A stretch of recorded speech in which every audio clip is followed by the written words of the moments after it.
should start describing our research on data-driven SARS-CoV-2 understanding and hunting, searching for the new Omicron. I will start with a very brief course on viral biology so that everyone can understand the basics of this talk. Introducing data sources of the relevant data of viruses, then what we produce in terms of models, which is a viral conceptual model, its ontologically unpacked version, the abstract model called CoV-UK, which puts together data and knowledge, and our contribution to the phenotype data dictionary that describes the clinical phenotype of COVID-19 patients. Then I will move to databases describing integration pipelines of data and knowledge. Then data with ViruSurf search engine, we move then to a more complex concept, which is the epitopes that can be checked for mutations. We then produce VirusVits and VirusLab that are used for customized visualization of mutation distributions. We have then ViruClust for variant analysis in time and space. And finally, we have a couple of knowledge tools, CoV-2K API, which allows to navigate our knowledge base on COVID-19 and SARS-CoV-2, and the MUTAF stage, which is an active learning framework to support expert users to find mutation effects out of abstracts in COVID-19 literature. And finally, I will proceed with our analysis, mainly our time series analysis of amino acid changes, and then some current very preliminary work on Omicron based on mutation effects and impacts on epitopes, analysis with the variant hunter tool, which is our newborn, and also Omicron seen as a recombination of other variants. So as you all know, the pandemic has brought huge attention from research into this virus. In 2020, we had really a peak of publications on PubMed with respect to other viruses presently focused. And in parallel, there has been an explosion in the submission of sequences of SARS-CoV-2. We started with a few thousand at the beginning of 2020, 500,000 at the beginning of 2021, and we are now at 7 million as of January 2022. Well, what are RNA viruses? You know that human genes are actually based on DNA, which is a double helix. RNA viruses are actually much simpler species, made only by one strand with 4 kinds of nucleotides, adenine, thymine, cytosine, and uracil, that when translated into amino acids, 3 by 3, produce proteins. And RNA viruses are actually quite common because the influenza, dengue, Ebola, hepatitis, even the common cold are RNA viruses. So digging into the SARS-CoV-2 genome, we can say that it's made of 30 kilobases of the nucleotides, and it has 4 structural proteins: the spike, envelope, membrane, and nucleocapsid. There are 16 non-structural proteins, which means they have other functions that are produced by the 2 open reading frames, ORF1 and ORF1b. One thing that is very interesting for sequences of virus is describing their mutational process. Usually we use this kind of signature, which includes the reference nucleotide, the position on the genome, and an alternative nucleotide.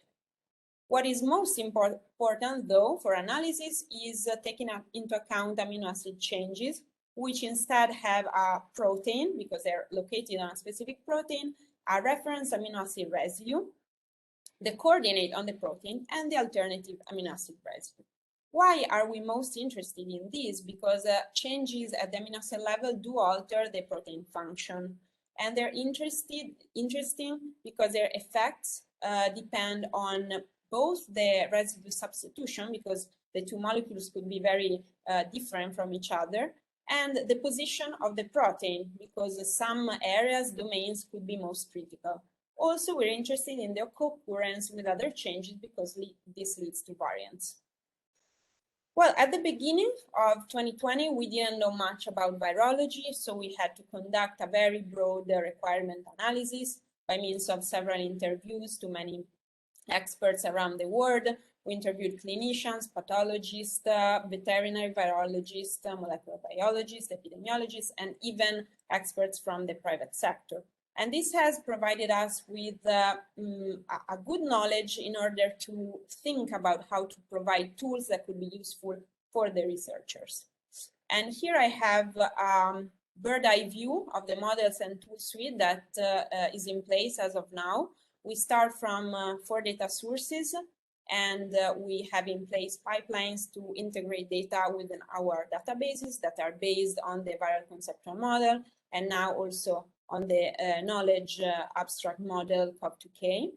And on these databases, we now base a lot of different tools that have many applications that I will describe in the following. So yeah, we start from data sources. Very briefly, these were the actors that were playing a role in viral data when we started working on this. We focused on the database institutions that provide currently the biggest collections of sequences. At the moment, they are GenBank and COP2K, which are fully public, while GISAID, with its EPICOP database, it's actually the biggest one, but it's covered by a database access agreement. As models, we started with a viral conceptual model, which is a very simple model centered on the sequence described by 3 dimensions with metadata on the virus, the organism host sample, the sequencing project, and some technical information about sequencing technology.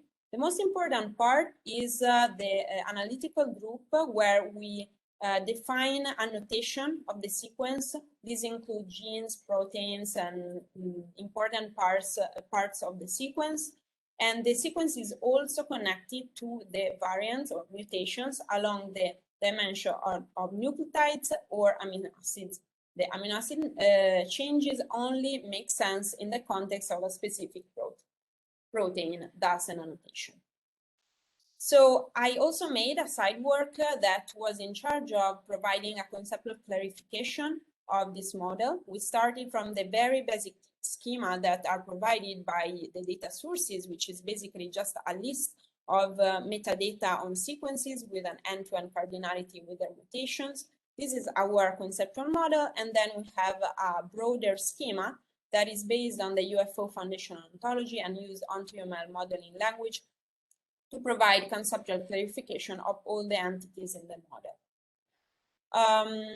Back to the conceptual model, once we had an implementation in the database, we figured that it was important to link each mutation with their effects or impacts found on literature. Here is an example of an excerpt of the current taxonomy that we are using that involves the protein stability that could be affected, changed by some mutations. Then there are some epidemiological aspects such as viral transmission and infectivity, which we should mind are not the same thing, because viral transmission is the ability of the virus to pass from one host to another one, while infectivity is the ability of the virus to actually start an infection process in a specific host. Disease severity, fatality rate, and then there are other aspects regarding immunology, for example, the sensitivity to convalescent sera or neutralizing monoclonal antibodies, or now also vaccines. So at some point, while we were looking at specific single mutations, we became aware that the important topic was actually those of variants. What are variants, or also named lineages? They are viruses that are characterized by several co-occurring amino acid changes. And the cumulative effect of these characterizing changes gives to variants significant advantages. For example, alpha and delta have become dominant thanks to all those co-occurring amino acid changes. The normal way to study variants is phylogenetic analysis. There are these big trees of the phylogenesis of the virus, and each of these branch represent one variant. For example, the blue one is the alpha, and all the dots that you see are specific sequences. What is common to all these blue dots is the fact that they are part of the same lineage. How is the lineage characterized? By a list of the amino acid changes that occur in at least 75% of the lineage sequences. Here on the right, you see, for example, the 22 characteristic mutations of the alpha variant, of which 9 are on the spike protein.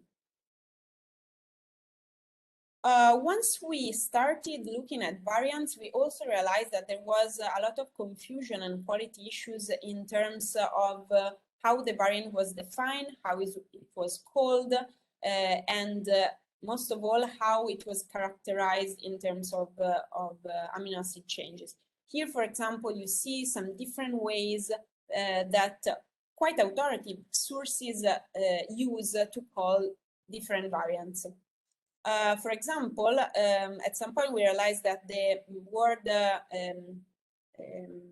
WHO and Public Health England and ECDC were characterizing the Zeta variant P2 in Brazil in different ways, such as variant of interest or under investigation or under monitoring, which indeed mean slightly different things. But most of all, the difference is in the characterization in terms of changes. ECDC only uses 3 changes on the spike protein, while, for example, the covariant source provides a very big list of characterizing changes for this variant. We felt at this point the need to simplify and understand all this chaos that was generated by variants, and we started with this simple model that on the right has the data representation. So whatever I described already represented in the conceptual model, the sequence with the mutation and post sample. And on the left instead, we have what we call knowledge representation. So we have the protein, which is divided in many regions that would have some interesting characteristic. The protein has positional changes. So for example, the spike D614G, a very famous change, has characteristic due to its position, but it also has some characteristic due only to the fact that D is changing into G, which is representing here as an information that is position independent. Then positional change are part of context or characterizations of variants that have different names. Then we have the effects. The effects could be linked either to a single variant, which is, as we said, co-occurring changes altogether, or it could be linked instead to a single positional change, or to a change group instead. Effects, of course, have their evidence, which is usually papers rather than preprints or web blog posts. Finally, on the modeling side, we also contributed to an important data dictionary that was used in the context of the COVID-19 host genetics initiative. We coordinated a group of around 50 researchers with Stefano Ceri, Alessandra Reniere, and Francesca Mari from University of Siena, with the objective of building a data dictionary of about 150 attributes that can describe the phenotype of patients that are affected by COVID-19. The patients are usually hospitalized, so they have an hospitalization course. They come with comorbidities, emission symptoms, risk factors, and demography and exposure. But also in the hospital, they will have encounters that possibly have treatments and laboratory results and encounter symptoms.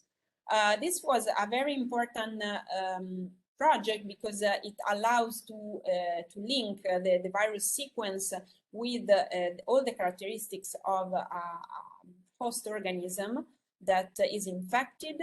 And actually our data dictionary was used in the context of the initiative for very important studies, as I I noted here in the references. So we're back to databases of sequences. Very briefly, so we started from our sources. We have methods to construct our content, to curate it, call our mutations on the sequences. Then we have an implementation of a database with many optimization steps. And thanks to this, we're able now to offer on ViruSurf a wide content of sequences that is about 7 million on GISAID platform and 4 million on the public sources, which are GenBank and PubUK. So this that I just described was a data part, this pipeline, but we also have now a pipeline in place to feed the content of the knowledge part. The knowledge, as I said, contains variants, effects, structure, residues, information. We store this on MongoDB instance, and we have an harmonization pipeline that is in charge of entity reconciliation, duplicate removal, cleaning, coordinate system translation for the mutation, and so on and so forth. And now the content of the PubUK knowledge base is queryable through a unique RESTful API. As to data tools, very briefly, ViruSurf was our first tool that basically reports all the principles that we have in the conceptual models in a user interface where the users can query sequences by means of metadata, and in the red part by means of specific mutational patterns, and then receive as an output a list of matching sequences. Then we added more complex concept, which is the one of epitopes. Epitopes are strings of amino acids from an antigen that can be recognized by antibodies to provoke an immune response. So here in the picture, the purple one is the virus, the yellow are these tiny sequences of the virus that can be recognized by the antibody that has special ways to recognize them. So epitopes are important and used already by several research studies. They are curated, manually curated in the immune epitope database, now collecting over 1 million of epitopes, more than 6,000 for SARS-CoV-2. And as a side note, you may be interested in knowing that Pfizer and Moderna vaccines use currently all available epitopes on the spike protein in their design, so about 3,000. And why are we interested in mutations on the epitope ranges? Because these may compromise the epitope's recognition from the immune system. So in order to empower a search over this problem, we built EpiSurf. EpiSurf allows to first select a population of sequences, and then we allow to see for each relevant epitope which are the mutations that actually impact the specific epitope. And thus understanding if all the possible applications, such as drugs, vaccines, or even tests to understand if people have COVID or not, are impacted by mutation in a specific population. And here we have a visual example where you see that I selected 150,000 sequences of the Delta variant in the UK population. And of course, almost all of them have two very neat mutations in this position that are impacting this epitope. So the message here is that every application that is using this epitope should be checked while used for this specific population, because the mutation could somehow make problems to the recognition of the epitope. Then we have VirusBits, which is a visual instrument to produce reports of mutation distributions. And I will show it by means of two examples here. Here we have the distribution of mutation taken from Spain in summer 2020. and instead the distribution was in Spain after summer. Then we have the same two for Italy during summer and Italy after summer. We see that in this specific position, which is 222, we had a mutation in Spain. Almost 50% of sequences during summer already had this mutation, and after summer, well, the mutation increased quite a lot, up to 80%. But the interesting thing is that in Italy, this mutation was not there at all during summer, while it appeared with a 39% after the summer. So there are studies that are actually studying how specific mutations were brought around Europe by the traveling and vacation patterns during the summer 2020. Another possible use for ViruClust is the tracking of emerging variants. Here I show the one of California called Epsilon by the WHO. You can see how if we take all the Californian sequences of November 2020, December, January up to February 2021, there are 3 specific positions that show a quite remarkable increase from 12% to 61% in just 4 months. And the appearance of this variant was communicated by the research community on February 11, 2021. But you can see here that already 3 months before, we could have observed and told about this variant. Well, ViruClust has been packaged into a product that was supported by the EIT Data Against COVID-19 Innovation Activity, and this was done in collaboration with Quantia Consulting and the Delft University. And this is for packaging customizable services for use within protected sites. So whoever cannot share the sequences on public sites could use this tool on their premise. Then we have ViruClust. ViruClust is another tool that allows pairwise comparison of viral populations in different lineages, different time spans, different space locations, or any of the above. So we can integrate different types of analysis, allowing the generation of testable hypotheses that can be used then to pinpoint interesting evolutionary patterns. So let me give you one practical example of this. Our case is the early evolution of Delta, and our question is if there are mutations that are not observed in India, which is likely the place of origin of Delta, that are instead observed in the rest of Asia. So first of all, we will start with a spatial analysis that compares India, which is our target on the left, against the rest of Asia, which is our background on the right. These are the numbers of sequences collected at specific days in time. Well, the results of this step are that we found 5 mutations that quite remarkably were observed with much higher frequency outside of India. We have here above 90%, while they were still at a 30% in India.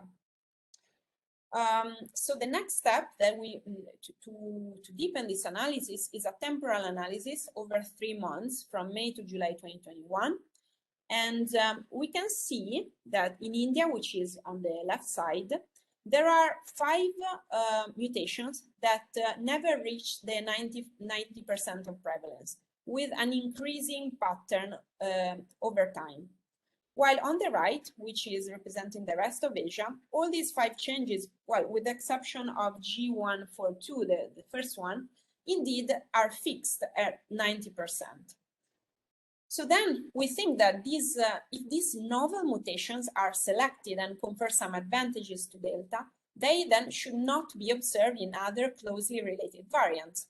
And Delta indeed had a closely related variant, Kappa, which was born about at the same time. So the tool allows to perform a custom analysis by comparing Delta and Kappa. And indeed, I'm not showing it here, but we were able to see that Delta showed 4 of these mutations and Kappa did not. It only had 1 of these 5.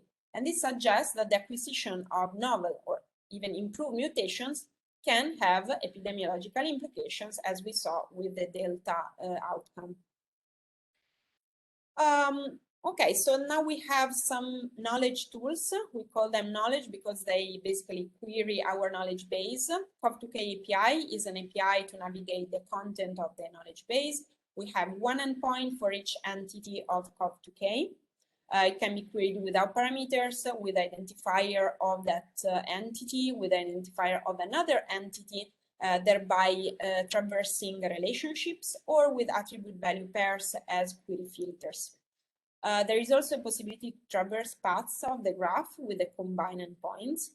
And as an example of the kind of queries that we can pose to COV2K, I mentioned this one.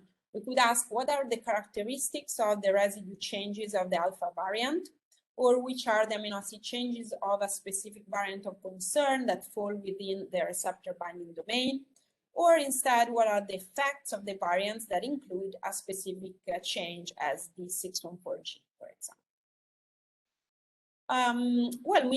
Moving from this schema, we started thinking how to automatically populate our entities on effects, because of course up to now we have been doing this kind of manually by reading many papers and understanding which are the effects that are connected to mutations. What we would like instead to do is to have at least a semi-automatic way to do this.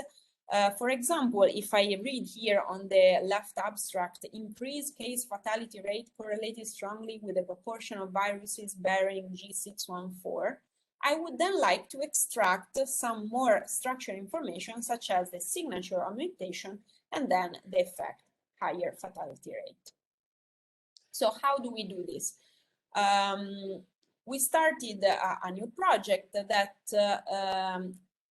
starts from the COVID-19 Open Research Dataset, which is a huge dataset of abstracts, even some full texts of COVID-19 related literature.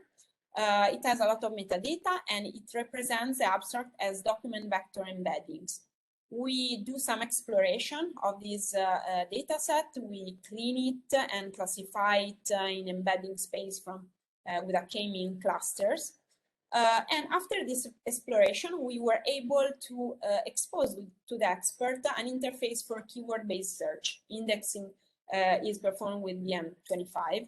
And we also allow the discovery by similarity. So once the expert chooses one paper, then he can expand the dataset by using approximate nearest neighbors to extract other similar papers. So how this works is that I input, for example, my keyword here. I will get a list with all the papers that match that keyword, and I can also expand the papers, finding the similar ones. And how do we use then this search? We have an extraction process, which is made by an active learning framework to provide the expert with a visual support to extract information from abstracts. And then we have a GPT-2 text generation prediction model that allows instead to get from the abstract the relevant information. So here we have an excerpt of the interface where, for example, from this abstract, the prediction model was able to understand that a specific mutation has a specific effect, which is a binding to host receptor, but, for example, wasn't able to get the level of this effect. So the user might insert it manually higher and then approve the suggestion and thereby trigger a retraining of the prediction model. Okay, this concluded the part on tools, and let me start with our analysis. I will start with convolution, which is an important analysis that we did focusing on the co-occurrence of specific amino acid changes that are collectively named virus variant. The intuition behind this is that a variant can be identified by observing the time series dynamics of their amino acid changes. And different changes could indicate the birth of a variant if Their time series of weekly prevalences in a geolocation are similar, and they are all growing, we could say, as little soldiers. As outcomes of this research, we proved that the emergence of variants can be traced through purely data-driven methods, and that an early warning system could in principle rely exclusively on deposited sequences. Well, let me show you the intuition of this research.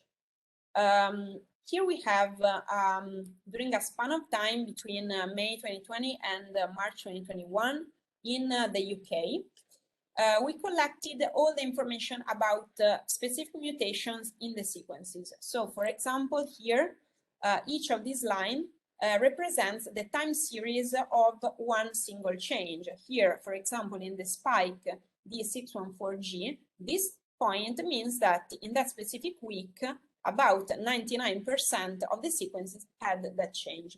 So here you see that there are very fixed changes present everywhere, some that come and go, and some others that stay in the area below between 0 and 10%. But there is something that is very interesting, that is that at some point, a bundle of these lines started growing together, and that was the UK variant. So we thought, how can we automatize and the finding of these specific times and spots? So in order to do so, we started with data extraction and temporal aggregation, preparing data matrices made like this one. For each location, here we see Japan, we have a matrix that for each change collects the time series, the amount of sequences with that mutation in a specific week. And here we have the total number. Another data preparation step was that of building a lineage dictionary. So for all the known lineages or variants, we have a collection of amino acid changes, which are only those that are present in at least 75% of sequences annotated with that lineage in the GISAID database. And the method goes as follows. So first we ask ourselves if temporal patterns of change in prevalence occur in a coherent manner.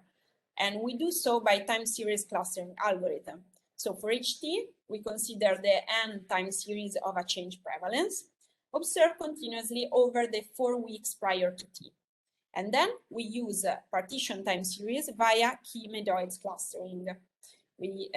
For the number of clusters k, the optimal value is the one that maximizes the average silhouette score evaluated over the change time series. And the output of this step was that we obtained for each week about 1 to 3 or 4 clusters that were recognized by our algorithm. Here I already circled the one that to me looked like the point where the alpha started. As a second step, we asked if which clusters could signal the emergence of a new virus variant.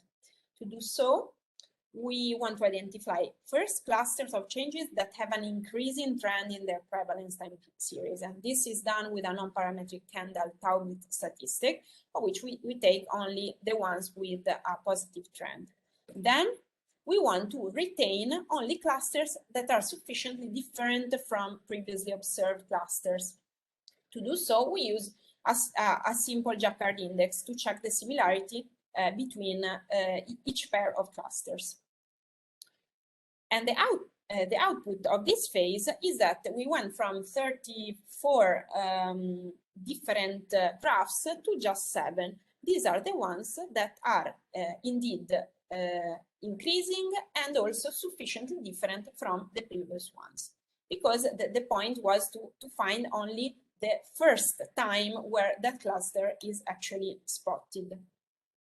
And finally, we ask which clusters do resemble a posteriori, of course, known lineages.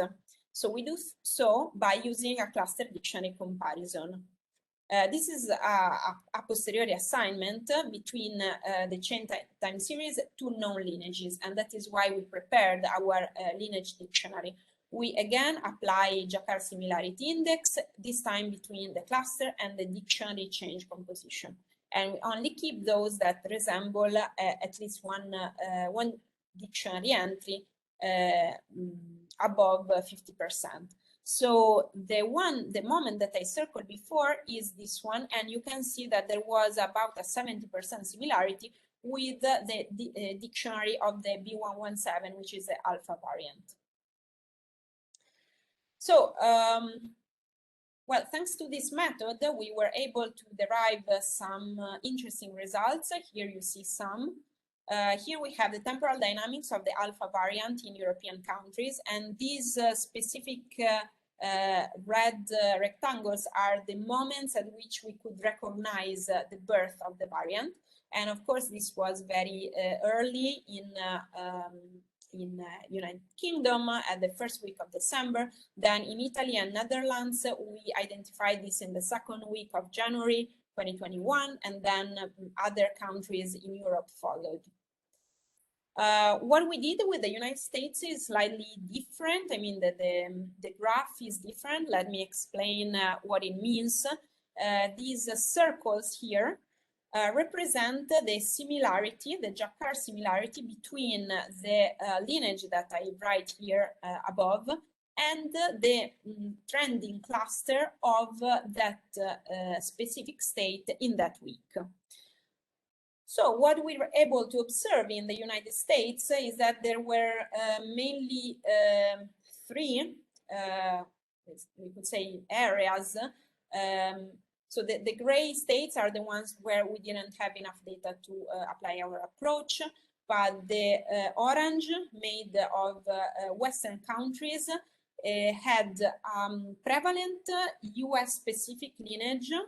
Then there was a rise of the Epsilon, also said Californian variant, that overlapped the US-specific lineage, but then everything was overcome by the alpha. And a similar thing happened in the northern eastern country states, where we also had the same US-specific variant. Then there was the Iota, WHO named Iota, also known as New York variant, because it was first observed there. And also the Iota was at some point overcome by the alpha.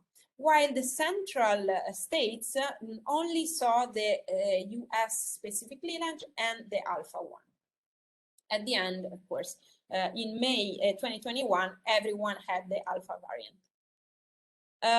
We applied this same method to all the variants in the world, specifically in their country of origin, at least for what reported by the WHO. And the outcome of this research was that out of 8 variants, we were able, for 5 of them, to communicate. Our hit date is the moment where our method was able to spot the birth of the variant. In 5 of these variants, we were able to say it 2 to 7 weeks earlier with respect to the first communication of the research community or of the Ministry of Health of that country. For 2 of them, for Delta and Iota, we said it about at the same time. And instead for the Gamma in Brazil, we said it 2 weeks later. This was probably due to the lack of data in Brazil at that time. Okay, we're going towards the end here. I would like to report you some ongoing work on the Omicron case. Of course, this is very preliminary work, still very recent and probably immature, but I figure that for this audience, it would be the most interesting part. So I'm giving you a working report about our work here. So as you all know, now Omicron has reached all parts of the world, and its primarily concern is due to the large number of mutations in the spike gene, and many of these are in the receptor binding domain and N-terminal domain, and thus may play key roles in the ACE2 binding and antibody recognition. So the first result is that, well, the WHO declared Omicron a variant of concern on November 26th, and on November 30th, so just 4 days after, we made our, actually the first post on Omicron on the virological weblog, which is an important place where virologists exchange ideas. And today it reached 30.8 thousand views. So what are the contents of this post? We made a comparison with other variants in terms of how the characterizing mutations of Omicron, which are 37 on spike, impact the currently in use epitopes. Epitopes are of two types, T cell and B cell epitopes. And you can see from the table that, well, now about 30% of in-use epitopes are somehow touched by mutation that insist on the areas of epitopes. And this seems quite worrying, because instead for beta, gamma, delta, which are the other variant of concerns as of now, the mutation on the spike were much less. And as a consequence, also the percentage of epitopes touched is remarkably lower. Another result of this post is that we searched our knowledge base for all the possible effects that this mutation of Omicron could have in our knowledge base. And for example, here I will describe just the first one. The change in position 417 from the amino acid K to the N is reported in important literature papers for leading to higher protein stability and higher protein flexibility, and also a higher ability to bind to the host receptor. On the other side, it seems that it lowers the binding to antibodies. So a taxonomy of our effects is available here, all explained. And I may then switch to explaining what our newborn tool, Variant Hunter, does. This was put online just 1 week ago, and it is already showing some power. It has two modes. We can analyze the mutation growth in a way that is lineage independent and in a way that is lineage dependent instead. So I will show it by means of a couple of examples here. We here queried for the relevant spike mutations in the United Kingdom at the end of 2021, so very recent one. And you can see that in just 4 weeks, there are about 20, actually 30 mutations that are growing very fast. These are the Omicron ones. The red line is the number of deposited sequences collected at that date. So of course, in the last week of the year, we don't have so many. And we can analyze what is happening through this heat map, where above you see the same that we've just seen in the bar plot. So many mutations that are increasing with the same prevalences. Below you see some that instead are decreasing. But the interesting rows are the ones that have different color patterns. And we can actually deepen this analysis by using the second mode of Variant Hunter, which is the one that is lineage dependent. So we check what is happening to these 4 mutations in the context of Omicron, the Omicron variant. What we could do is to check what was happening in the BA1 lineage when the sequences of the BA1 lineage, which is Omicron, were holding these mutations. And here I sort by ascending p-value.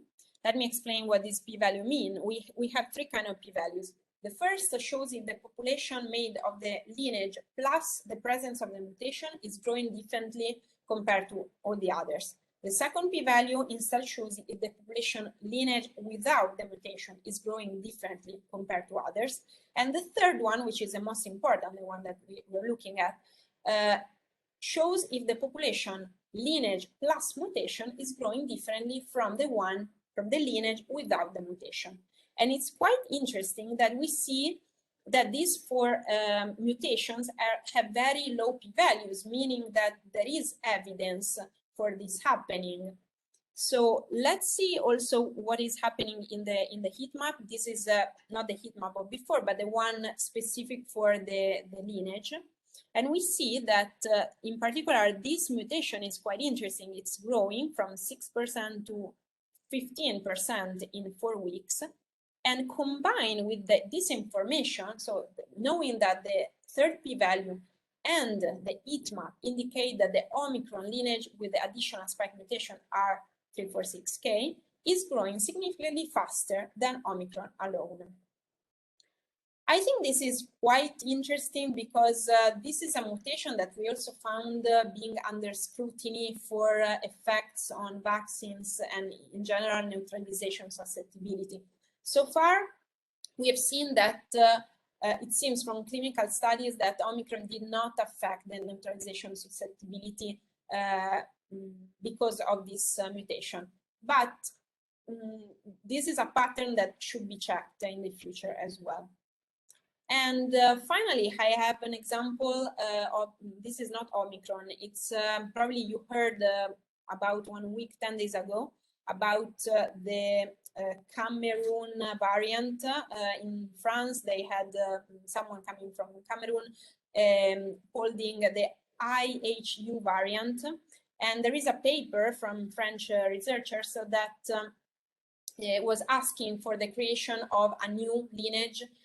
So that from the B1640, they wanted to create the B16401 and 2, so to divide the lineage.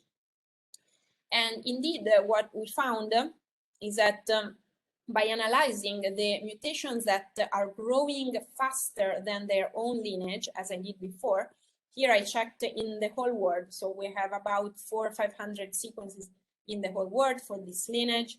And the dataset did not hold yet the .1, .2 notation. So before this was decided, we were already able to spot that some mutations were having this very low p-value, meaning that they are growing faster. You can see it also by observing a very simple plot.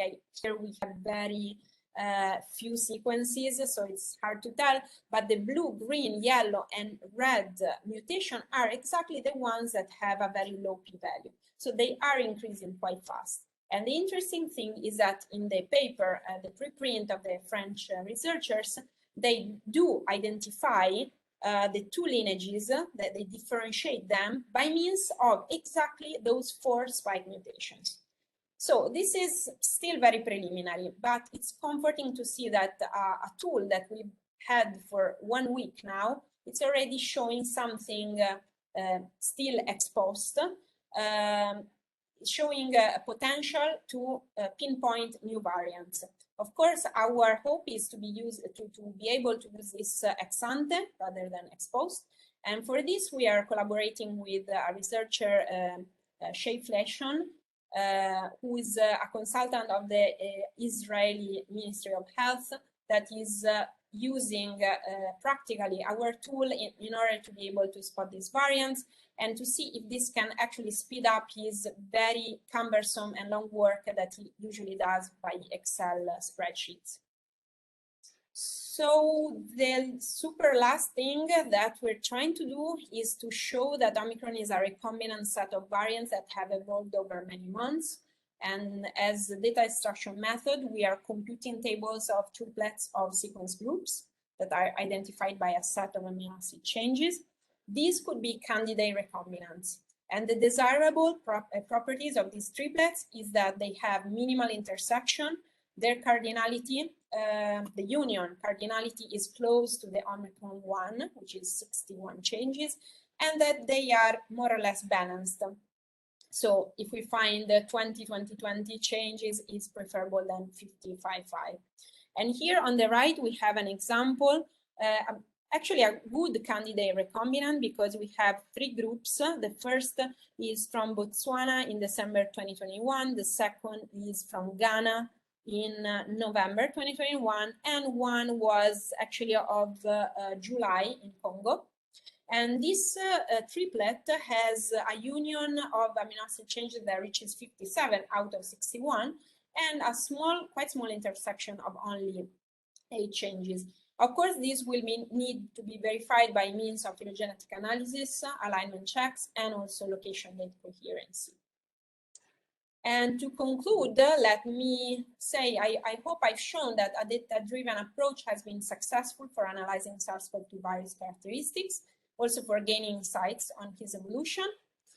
The objectives of our group are, again, of developing methods and tools dedicated to generic users, but also to use them for our own analysis, as I show, for variant birth identification and Omicron mutation impact.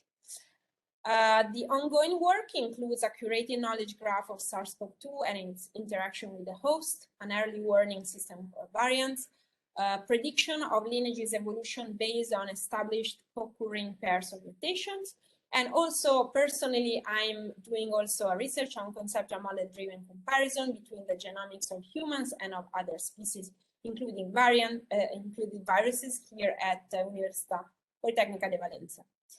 As high-level goals, we really want to make the pandemic explainable by exposing viral data and knowledge, and we would like to define and resolve new computational challenges in viral genomics, taking advantage of the data science methods. And with this, I conclude. I would like to give special thanks to the senior contributors of this work, and also to the junior contributors, PhD, master students, and graduates. Thank you again for listening, and if you have any questions, I'm here.